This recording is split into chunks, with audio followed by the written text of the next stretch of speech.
নমস্কার, আমি বাংলার মামাটি মানুষকে অনেক আমার প্রণাম, সালাম, জোহার এবং জয় জিনেন্দ্র।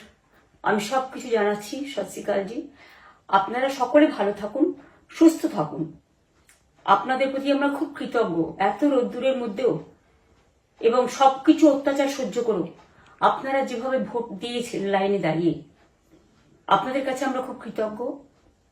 আমি আমার কর্মীদের কাছেও খুব কৃতজ্ঞ, যারা জীবনপণ লড়াই করে অনেক অত্যাচার সহ্য করে সেন্ট্রাল ফোর্স এবং এখানকার ফোর্স সবার যৌথ অত্যাচার সহ্য করেও টোটাল সমস্ত machinery government of India, prime minister, home minister থেকে শুরু করে পুরো গভর্নমেন্ট অফ ইন্ডিয়া এবং 19টা রাজ্যের বিজেপি নেতাদের এবং অর্থ ভান্ডার, শক্তির ভান্ডার, বন্দুকের ভান্ডার নিয়ে যারা বাংলার মানুষকে জব্দ করতে চেয়েছিলেন, জব্দ তারা কিন্তু ভোট বাক্সে হয়ে গেছে। আমরা 230ও পেয়ে যেতে পারি, 226 ক্রস করবো 2026-এ। মানুষ যে বিপুলভাবে ভোট দিয়েছে, আমার তাদের প্রতি পুরো ভরসা।